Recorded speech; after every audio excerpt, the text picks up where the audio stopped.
মূল্যবোধ প্রতিষ্ঠার ক্ষেত্রে আপ্রাণ চেষ্টা করে গেছেন, এখনো যাচ্ছেন। আলেমদের মেহনত ব্যর্থ হয় নাই, আগামী দিনেও ব্যর্থ হবে না। এবং আমি একটা কথা স্পষ্ট করে বলি, ইসলাম, আল্লাহ, রসুল, কোরআন, আখিরাত, জান্নাত, জাহান্নাম এগুলোর ব্যাখ্যা দিবেন আলেম ওলামা। আমি আপনি যার জীবনে মাদ্রাসায় পড়ি নাই, আমাদের বুকের ভিতরে জীবনে এমন নাই, আমরা যদি এগুলো ব্যাখ্যা দিতে যাই তাহলে উলট পালট কথা বের হবে। এই উলট পালট কথা বের হলে প্রতিবাদ করা আলেমদের দায়িত্ব।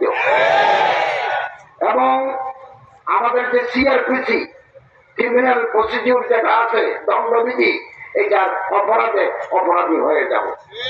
কেউ ধর্ম যদি না মানতে চায়, আমাদের দণ্ডবিধিতে আছে মুসলমানরা পারিবারিক আইন মেনে চলবে, শরিয়া মেনে চলবে।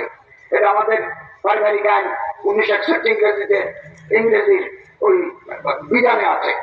কেউ যদি ধর্ম মানতে না চায়, আমি মানবো না, না মানব, আল্লাহকে তুমি হিসাব দিবেন।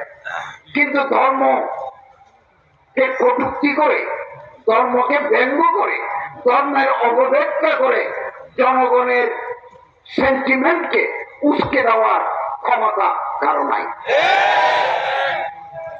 আইনের ব্যাখ্যা যদি লাগে তো বিচারপতি লাগবে, হাইকোর্টের আইনজীবীদের লাগবে আইনের ব্যাখ্যা করার জন্য। আমি যদি চিকিৎসা বিজ্ঞান নিয়ে কোন ব্যাখ্যা জানতে চাই, তাহলে পিছিয়ে hospital, medical college, Barishal medical কলেজের যারা বড় বড় ডাক্তার, স্পেশালিস্ট, তাদের মতামত লাগবে। ইসলাম সম্পর্কে যদি কেউ কোন কমেন্টস করতে চায়, সেটা আলেম ওলামাদের মন্তব্যের সাথে ঐক্যবদ্ধ হতে হবে, না হলে সংঘাত অনিবার্য হয়ে পড়ে। আমরা যখন দায়িত্ব নিয়েছি 2024 সালের 18 আগস্ট, আমি প্রথম ঢাকায় এসে উঠেছি এই যে আমার ভাই মৌলানা ফজল বাড়ি মাসুদ সাহেবের ওখানে, এবং অধ্যক্ষ ইউনুস সাহেব, যিনি মালিকম আমাদের চম্পনায় মহতরম পীর সাহেব, আমার মুরব্বী, উনি আমাকে বলেছেন যে আপনি ঢাকা আসেন। আমি উপদেষ্টা হব সেটা আমি 24 ঘন্টা আগেও জানি না। এটা আল্লাহ তাআলার দান, আমার মুরব্বীদের মেহনত। আমি উঠে ওখানে এসেছি, আমি মাগরিবের আগ পর্যন্ত জানি না রাত 8টায় আমার শপথ দিতে হবে। সেটা আল্লাহ তাআলার দান, ওনাদের মেহনত। অধ্যক্ষ ইউনুস সাহেব আমার ফোন করে বললেন যে আপনি সকালে ফ্লাইটে চলে আসেন। এসে মাসুদ ভাইয়ের ওখানে উঠেছি, দুপুরের ভাত খেয়েছি। 1900 ওইদিকে যাওয়ার সময় এখানে বঙ্গভবনে ঢুকে গেছে। একজন মন্ত্রী বা উপদেষ্টা দিয়ে আমাদের কাঙ্ক্ষিত সাফল্য অর্জিত হবে না। পার্লামেন্টের 200 আসন যদি আদর্শিক রাষ্ট্র যারা চান, তারা যদি গঠন করতে পারেন, রাষ্ট্রীয় কাঠামোর পরিবর্তন ঘটবে। আমাকে দিয়ে যদি আপনি বলেন শরিয়া আইন নাফেজ করেন, এটা আমার পক্ষে সম্ভব না। আমার তো হাত পাওয়া না, আমি রুলস রেগুলেশন বিধির বাইরে যেতে পারি না। এই বিধি যদি পরিবর্তন করতে চান, তারা পার্লামেন্টের অধিকাংশ আসনে আদর্শিক, যাদের অন্তরের ভিতরে তাকওয়া আছে, সততা আছে, প্রোঅ্যাক্টিভনেস আছে, তাদেরকে পার্লামেন্টে পাঠাতে হবে। আমি সবসময় বলি, আলেম ওলামাদের সাথে জনগণের সম্পর্ক আছে। আলেম ওলামারা হচ্ছেন সামাজিক শক্তির প্রতীক। একজন ইমাম, একজন পীর সাহেব, একজন আলেম, তার সাথে সমাজের গণমানুষের সম্পর্ক আছে। এই সম্পর্কটাকে আগামী দিনে আরো সুদৃঢ়, মুস্তাহকাম, পায়দার বানাতে হবে। আমরা অন্ধকার থেকে আলোর পথে যাচ্ছি, আগামী দিনে নতুন আলোর সন্ধান পাব। আমরা কোনক্রমে আর অন্ধকার যুগে, অন্ধকার জগতে আমরা ফিরে যাব না। আমরা যখন দায়িত্ব নিয়েছি, আমাদের বৈদেশিক রিজার্ভ ছিল $20 বিলিয়ন, আমরা এখন 32+ উপরে নিয়ে গেছি। যতটুকু সম্ভব 15-16 মাসে 18 বছরের 16 বছরের জঞ্জাল পরিষ্কার করা সম্ভব নয়। কাঠামো আগে থেকে একটা কাঠামো তৈরি হয়ে আছে, আমরা এই কাঠামোর ভিতরে আমাদের চলতে হয়, সীমাবদ্ধতার ভিতরে। আমরা অনেক কিছু পেরেছি, অনেকটা পারি নাই। যেটা পারি নাই আগামী দিনে সরকার সেটা করবে, আর যেটা পেরেছি এটা আল্লাহ তাআলার রহমত, আপনাদের দোয়া। আমি বারবার কথা বলছি, আমরা কোন ক্রমে আইন হাতে নেব না। আগামী দিনে যদি অন্য কোন সরকার, একটা সরকার তো আগামী দিনে কখনো আসবে, সে সময় যদি আইন আপনি হাতে নেন তাহলে সহিংসতা বেড়ে যাবে, ল থাকবে না, আইন থাকবে না। Law must take its own course, আইন তার নিজস্ব গতিতে চলবে। হ্যাঁ, আমি যদি কোনো অন্যায় দেখি, ধর্মীয় সেন্টিমেন্টে আঘাত লাগে দেখি, তাহলে দেশে পুলিশ আছে, র্যাব আছে, ডিসি আছে, ইউনো আছে, স্বরাষ্ট্র মন্ত্রণালয় আছে, আমরা আছি। আমরা এই দেশে ধর্মের নামে অপব্যাখ্যা কেউ করে মানুষের প্রতি বিশৃঙ্খলা সৃষ্টি করবে এই সুযোগ আমরা দেব না। আমরা বারবার পদে আশ্বস্ত করছি, বিভিন্ন জায়গায় কিছু মানুষ ধর্ম নিয়ে, আল্লাহ রাসূল নিয়ে আজে বাজে কথা বলে, আমরা উইদিন শর্টেস্ট পসিবল টাইম আমরা তাদেরকে ধরে আইনের আওতায় নিয়ে যাই। আগামী দিনেও আমরা এই বাংলায় যদি কেউ রাসূল নিয়ে, আল্লাহ নিয়ে, ধর্ম নিয়ে, কুলাজমের নাচ নিয়ে কোন ধরনের বেয়াদবি করে, কটূক্তি করে আইন আছে, আমরা তাদেরকে আইনের আওতায় আনবো এবং কোন অপব্যাখ্যা আমরা এটা গ্রহণ করবো না।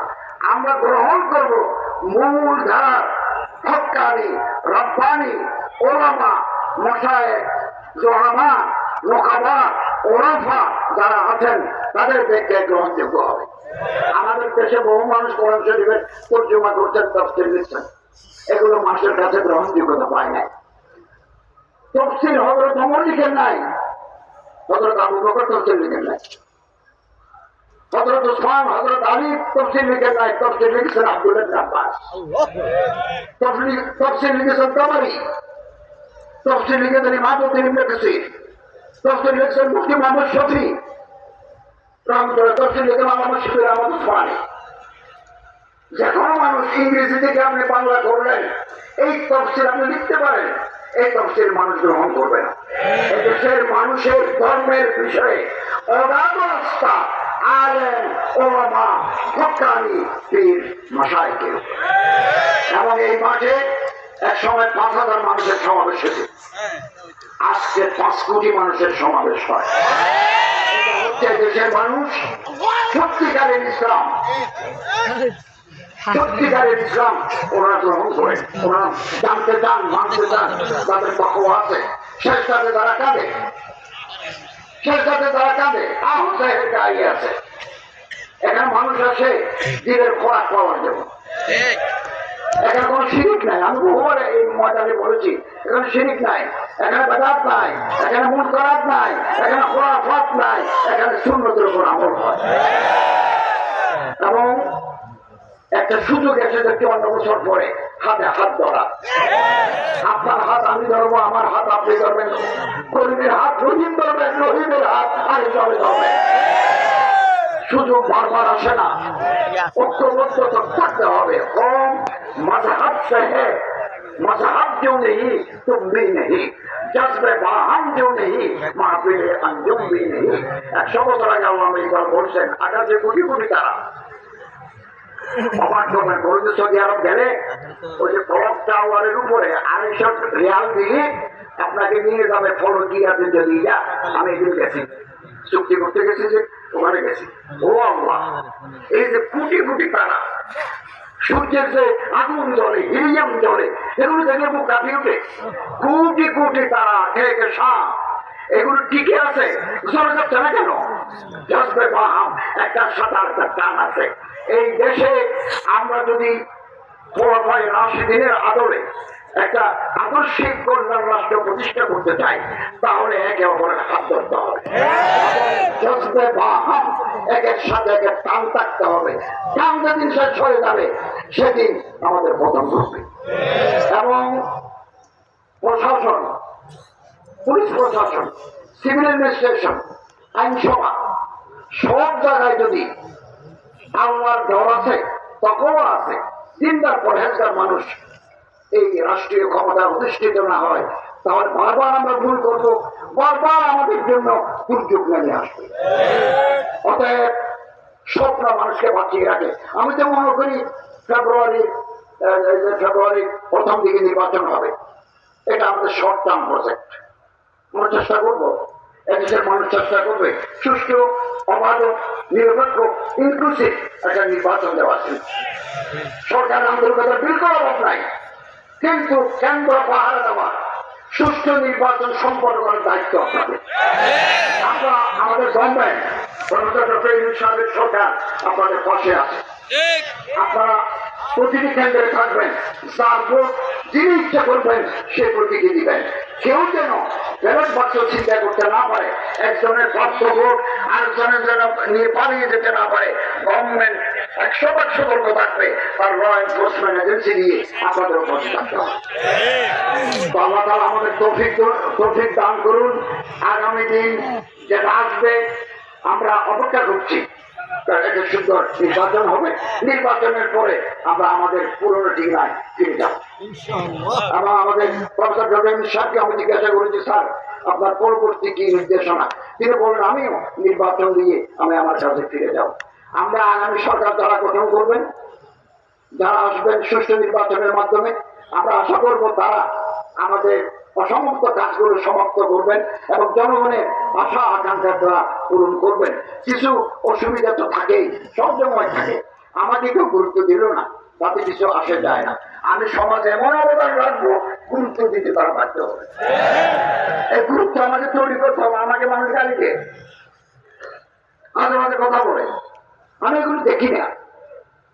আমি আজকে আসছি যে ঢাকা থেকে লঞ্চে, আমি লঞ্চের উপরে রাত 1টা পর্যন্ত ফাইল স্বাক্ষর করেছি এবং এখন ফোন করে মিনিস্ট্রির খোঁজ নেব।